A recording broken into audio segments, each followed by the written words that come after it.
I never imagined that humiliation could sneak in, wrapped in silk and champagne. There I was, barely holding it together, sitting in the third row at my younger sister Vivian's wedding, clutching the only fancy dress I owned. The room around me was filled with polished smiles and glittering eyes, people so confident, so perfect. My son, Luca, sat beside me, swinging his legs under a tiny suit I had to pinch 2 paychecks from to buy. His smile was bright, innocent, completely unaware of the storm inside me. Did I really think this day would bring us closer? Or was I just clinging to hope? Vivian floated through the reception like a star, beautiful, charming, adored by everyone, especially our mother. She always had that energy, that glow. While she received endless compliments, I learned how to live quietly in her shadow. But I showed up anyway. I smiled. I clapped when they kissed, my heart aching yet pretending to be fine. When asked, "You're the older sister, right? You don't look like you have an 8-year-old," I kept my voice steady, because that's what you do. Then came the speeches. The groom's best friend began with some jokes, casual laughter filling the air. I thought maybe, just maybe, Vivian would say something genuine about love, about growing up together, about family. But I should have known better. Vivian lifted her crystal flute, her smile radiant as she addressed the crowd. "Thank you all for coming," she said softly. The words shimmered in the air. And then she added, "My big sister, she's such a role model, a single mom, strong, independent, and clearly unwanted by anyone else." The room burst into laughter. It hit me like a slap, her words echoing around me. My stomach twisted. Was I hearing right? Or was this some cruel joke? Her smile remained, so effortless, so charming. Most guests chuckled, toasted, as if this was all part of the fun. But inside I wondered, how long before the truth breaks through the laughter? How much more can I take before the weight of living in her shadow becomes unbearable? Sometimes the hardest thing isn't the world's judgment. It's how we start to believe it ourselves. The laughter echoed in my ears, sharp and cold, like 1,000 little daggers aimed directly at my heart. The smell of the old wood table mixed with the faint scent of perfume from Vivian's side of the room. I could almost taste the bitterness in the air. Their words hit me like a punch, mocking, cruel, suffocating. I could see her, Vivian, glowing, radiant, adored, while I was nothing but a shadow beneath the bright lights. My fingers dug into the napkin, trying to hold on to something, anything, but I couldn't escape. Not here, not now, not a rescue, not a fight, a reckoning. You might think being the older sibling means you're the role model, the one everyone looks up to. But for me, it felt more like a warning. I'm Lara, 34 years old, a single mom, and the black sheep of my family. I share a cramped 2-bedroom apartment on the outskirts of town with my son, Luca. He's 8, the light of my life and the reason I face rooms that once swallowed me whole. I juggle 2 jobs, mornings at a cozy cafe, nights at the front desk of a local hotel. It's not glamorous, but it's ours. On weekends, I whip up pancakes for Luca and sew patches on his jeans when they fall apart. He calls me his superhero, and that's more than enough to keep me going. But in my family, being a single mom equals failure. My mother, Judith, makes sure to remind me during every holiday dinner. To her, appearances are everything. This is why she insists that Vivian's wedding is a second chance for the family name. Vivian is 5 years younger, effortlessly beautiful and successful. She always had it all handed to her, and she made it look like hard work. The golden child, adored by our mother. If Vivian sneezed, our mother would rush to bless her with a silk handkerchief. Me. When I got sick, I was told to take vitamins and stop being so dramatic. When I found out I was pregnant with Luca at 25, everything turned upside down. I was in love with a guy who promised to stick around. But by month 5, he disappeared without a word. My family? They offered silence and judgment, their looks screaming, "I told you so." Yet when I held Luca for the first time, The harsh words faded to white noise. But inside, I still held on to the hope they'd see me, the real me, beyond just a single mom desperate for acceptance. So, when that wedding invitation from Vivian arrived, I felt compelled to say yes. As I stand frozen at the edge of the room, the echoes of laughter from the wedding preparations swirl around me like a storm. I catch a glimpse of Vivian, glowing and poised, the embodiment of everything I've ever wanted but could never be. The sharp scent of lilies fills the air, mixing with the bitter taste of my own insecurities. Just then, a fragile voice breaks the chaos, a whispered question from Luca that sends a chill down my spine. "Mom, why do I feel like I'm losing you?" A wave of panic washes over me. How do I reassure him? How do I make him feel whole when I feel so fractured? The laughter around me feels like a cruel reminder of my inadequacy. I watch as Vivian, in all her radiant glory, takes the stage. This isn't just a wedding. It's a battle for my worth, a reminder that I'm still just a shadow in a world painted with gold. Could I ever show Luca the strength I pretend to have? Would he ever believe that despite our struggles, we are enough? This wedding wasn't just a family affair. It was my moment to rise, or to fall. In the swirl of flowers and laughter, could I finally break free? How much longer can I bear this weight of fear and doubt before it crushes me? To find myself, to find him. I have to confront the truth. The air smelled like white roses, mixing with the soft strains of a string quartet playing in the distance. I stood in the bathroom, barefoot against the cool tile, struggling with my hair, trying and failing to create something beautiful. The mirror didn't just reflect me, it reflected the weight of every expectation, every moment I was overlooked. I could hear Vivian's laughter echoing in the background, a melody that cut through my heart. It sounded so perfect, like she always was, beautiful, charming, adored, and there I was, always the shadow. Luca, my sweet boy, was my only light. His innocent joy filled the space, his eyes wide with wonder as he admired the chandelier above. "Mom, it's like a spaceship," he whispered. His joy was the only thing that kept me grounded in this sea of insecurities. Could I really protect him from this family, from the people who only saw me as a disappointment? Even though I wasn't part of the bridal party, even though my name was misspelled on the RSVP, even though I had to do my hair alone in the bathroom while Luca practiced his charming smile, I told myself this was for closure. Maybe, just maybe, this was my family's way of offering peace. The venue was stunning. White roses everywhere, gold-accented tableware, and a string quartet playing softly in the background. Vivian looked like she'd stepped out of a bridal magazine, basking in compliments and camera flashes. She was the star, as always. When she passed me, her smile faltered for just a second. "You made it," she said, like she hadn't expected me to be here. She glanced at Luca. "He's getting big." And just like that, she was gone again, back into the spotlight. Judith didn't even acknowledge me. She walked past like I was just a staff member. But Luca, he was glowing. He thought the chandelier looked like a spaceship, and when he said Vivian looked like a princess, it almost broke me. But I couldn't leave. Not with him so happy, so innocent. Maybe this wasn't about me at all. Maybe it was about him. So we stayed, even though I felt that familiar ache of not belonging creeping up. I found our table. Table 9, near the back by the restrooms. Fitting. We ate our salads, I fixed Luca's tie when he got chocolate mousse on it, and I avoided my mother's gaze, doing my best not to overhear whispered conversations that made my name sound like a joke. Then the speeches started. And I knew. This wasn't about family unity. It wasn't about healing. It was just another stage for Vivian to shine. And I was about to become her punchline. Vivian stood up with perfect posture, champagne flute in hand.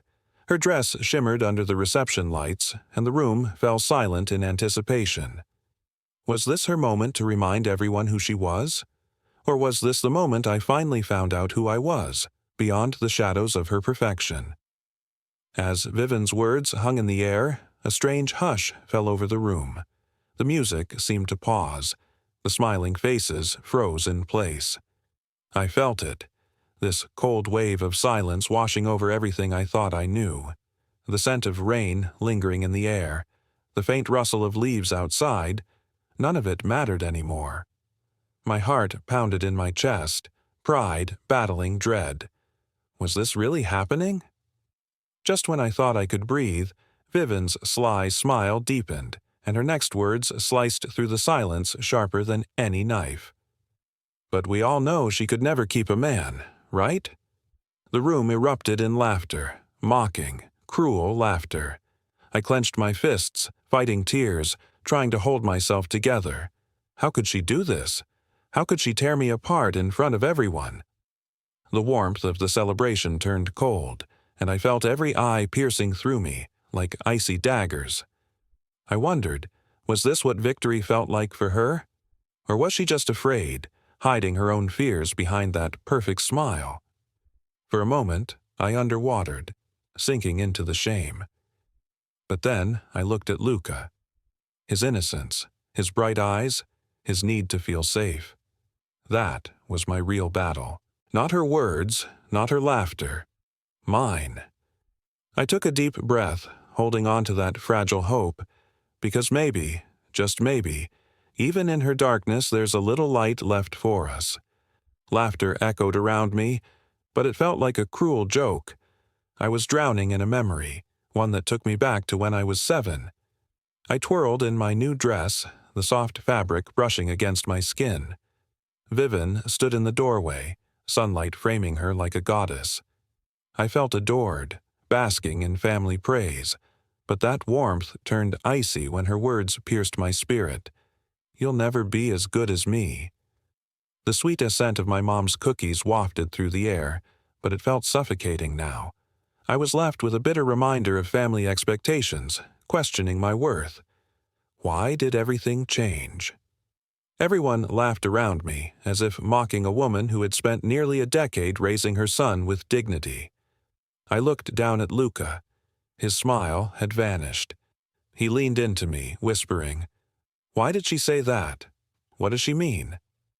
I wanted to answer, but the words escaped me. I couldn't protect him from this moment, couldn't shield him from how our family saw me. That kind of pain doesn't hide well. My heart raced as I scanned the room for an exit, for someone to step in, to say enough. But no one did. Some looked uncomfortable, but they just stared at their glasses, their plates, their phones. Even Grandpa Norman, who used to call me his little lion, avoided my gaze. He was there, but in that moment, I felt utterly alone. I could have taken it if it were just me. I'd spent years swallowing that kind of treatment. I could have smiled, taken Luca by the hand, and left quietly with my head held high. But seeing the confusion in my son's eyes, watching him try to understand why the people clapping and toasting were suddenly laughing at his mother, cracked something open in me. I stood, not knowing what I would say, not wanting to make a scene. I just needed to escape that room. I needed air, to breathe without choking on the shame they were handing me. My hands trembled as I pushed my chair back. Then, from the head table, another chair scraped against the floor. Callum, the groom, stood up. He looked pale, his jaw tight. He took the microphone from Vivian without asking. The room fell silent.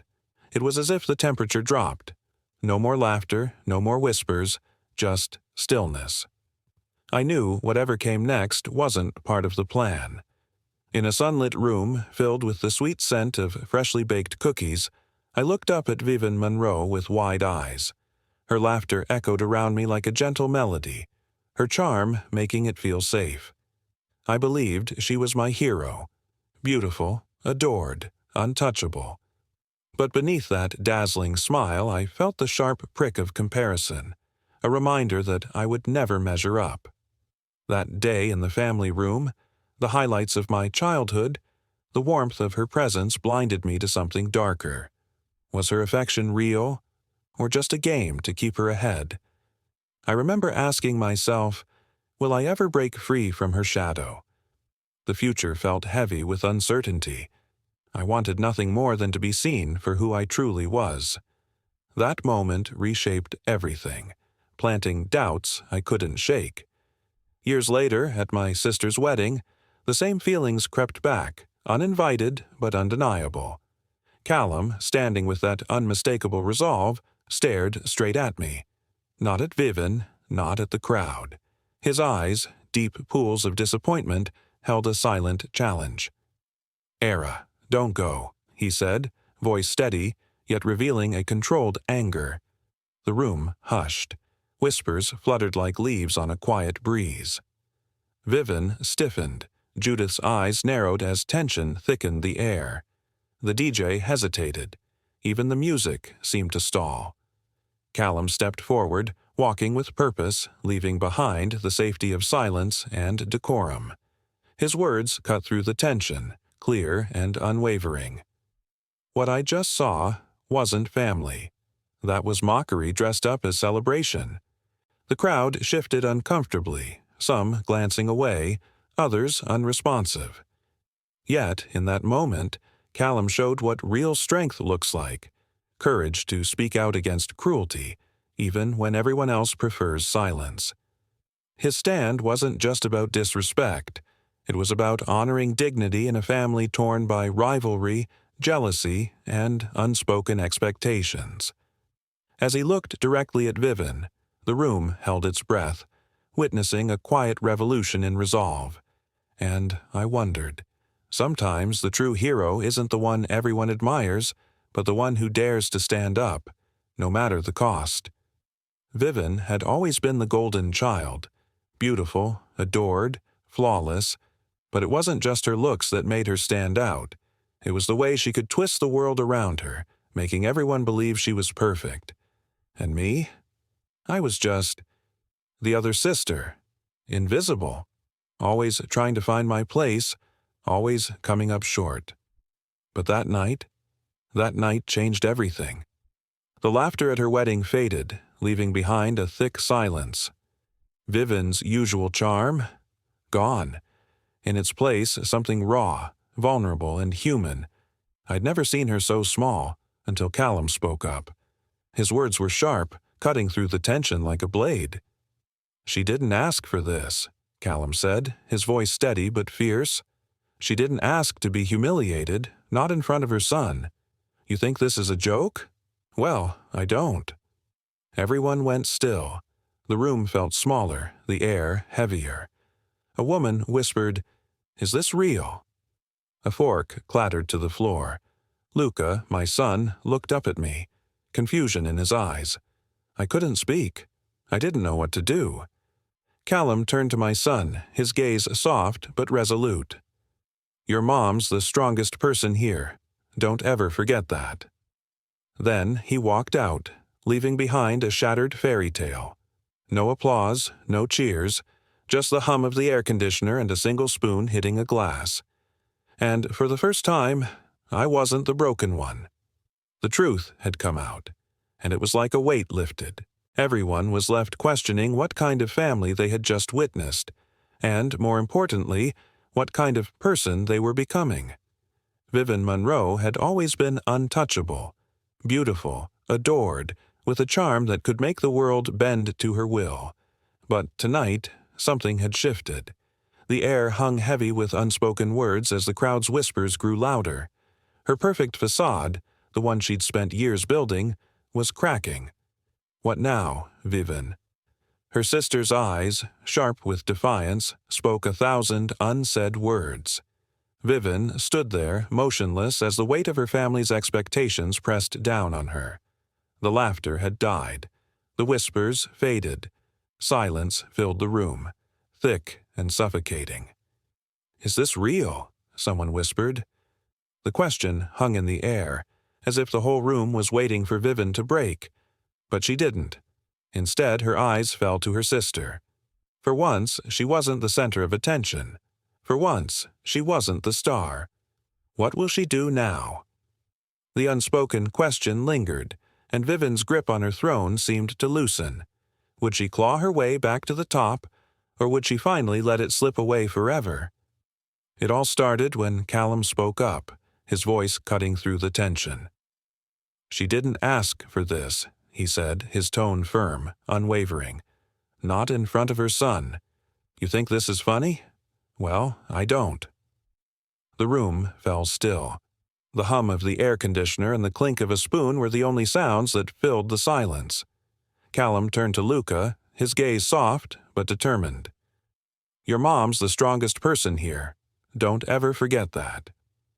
And just like that, the weight lifted. For the first time, the truth was out. No applause, no cheers, just a quiet revolution that left everyone questioning what kind of family they were, and who they had become.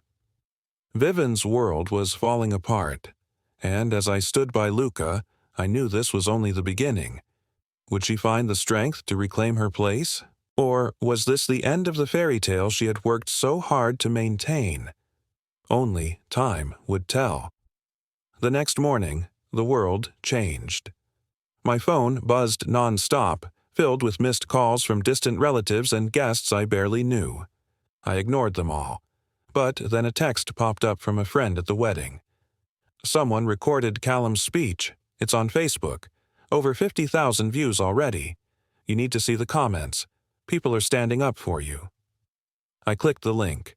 There it was, Callum's voice, calm and unwavering, cutting through the tension, standing up to an entire room. And there I was, frozen, holding Luca's hand. The comments flooded in. "This man is a hero. She deserved better." I'm crying watching this. Every single mom out there just got a little bit of justice. I didn't cry. I didn't smile. I just felt still, like something that had been suffocating inside me for years finally let go. Vivian tried to spin it. "Callum overreacted," she said. "It was just a joke. People are too sensitive." But the truth was out, and no one was laughing anymore. A few days later, a small bouquet of wildflowers showed up at my apartment. No note, just a card that read, "To the Lioness." I didn't need to ask who it was from. The wedding didn't happen. But something far more important did. For once, I wasn't the one carrying the shame. I wasn't the one who had to apologize. I walked out of that room with my son, my dignity, and my head held high. And somewhere, someone reminded the world what true strength looks like. 6 months later, Vivian and Callum quietly called off the engagement. No statement, no drama, just silence.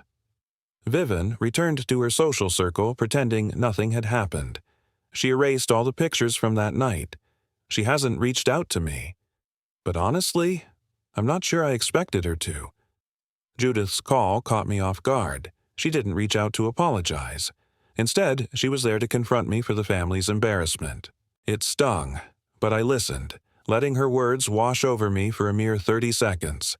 And then, an unexpected surge of strength took over. "I'm not your scapegoat anymore." I hung up, feeling surprisingly serene. No anger, no drama. Just a clean break, a newfound clarity. The reality was stark. I no longer needed their acknowledgement, their permission to recognize my worth. My life didn't change overnight. I still worked long hours. I still made 2 dinners on some nights. Luca wanted pancakes while I craved something green. But I carried myself differently. The weight of shame was lifted. I no longer lingered in the shadows of a room, feeling invisible. Luca, too, was transforming. He asked smarter questions now, diving deeper into life's complexities. Why are some people so cruel? Why are others brave? He talked about Callum like he was a superhero. I could almost see him on a stage, giving mini speeches with his action figures, defending the little guy. And it hit me. He witnessed something at that wedding that would shape the man he's destined to become. Strong, gentle, undaunted in the face of injustice. One night, as we brushed our teeth, he glanced at me through the mirror. "Mom, are you still sad about what Aunt Vivian said?" I paused, reflecting. Not anymore. Why do you ask? He shrugged, toothpaste smudged on his chin. Because I think you won, even though it wasn't a fight. His words echoed in my mind. He was right. I didn't scream or throw insults back. I didn't demand justice or cry out in public. I simply stood tall, held my son's hand, and walked away. It was a silent victory. And then Callum, the unexpected hero, stood up, redefining love in that packed room. This wasn't the shiny kind you witness at weddings. It was raw, authentic, and unapologetic. As I rolled those moments over in my mind, the scent of the rain outside mixed with the aroma of freshly cooked pancakes filled the air. It grounded me in the reality I was carving for myself. The world was shifting, albeit slowly, but I could feel it. Did I truly have the courage to face the storm ahead? Just then, my phone buzzed again. Another notification. This time it was from a friend who'd seen Callum's speech. Over 50,000 views. You need to see the comments, the message read. What could they possibly say? I hesitated, but opened it anyway. There it was, Callum's calm voice cutting through the tension, standing tall against the tide of judgment. And there I was, frozen, holding Luca's hand. The comments poured in. This man is a hero. She deserved better. Every mom out there just got a little bit of justice. I didn't cry or smile. I just felt stillness. Something that had been suffocating inside finally let go. Vivian tried to spin the narrative, insisting Callum overreacted. But the truth was out there, shining brighter than any of her lies. Weeks later, a bouquet of wildflowers arrived at my apartment. No note, just a card that simply said, "To the Lioness." I knew it was from Callum. The wedding didn't take place, but something more vital was unfolding. For once, I wasn't the one burdened with shame or apologies. I walked out of that place with my son and my dignity, ready to face whatever would come. 6 months passed. Vivian and Callum quietly called off their engagement. No fanfare, just silence. Vivian returned to her social circle as if nothing ever happened. She erased every photo from that night. And me? I wasn't surprised by her absence. In fact, I welcomed it. It was my turn to rise, to embrace my truth. A chapter was closing, but the story, well, it was just beginning. What about Vivian? Would she ever find the strength amidst her chaos? Or had she lost something she could never regain? Only time would reveal the answers. The kind of truth that hits you like a freight train, shattering silence with its power. I've learned this vital lesson. Being alone doesn't mean you're unloved. Standing up for what's right doesn't make you weak. And reclaiming your dignity? That's the strongest move you can make. No, I didn't twirl around at my sister's wedding. I didn't throw bouquets or bask in fairy lights. Instead, I walked away with my head held high, my son at my side, embracing the undeniable truth that I no longer owe anyone an explanation. This ending? It's the plot twist nobody saw coming, yet it's the one I truly deserved. Have you ever felt small, drowning in a sea of voices that should have had your back? Your voice matters. You are worthy, and you are never alone. If this story resonated with you, why not take a moment to reflect? Have you ever experienced someone advocating for you, or found the courage to do it for yourself? Let's dive into these moments together. And if you crave more stories that unearth strength and challenge the norm, stick around. There's much more where this came from. Thank you for sharing this space with me.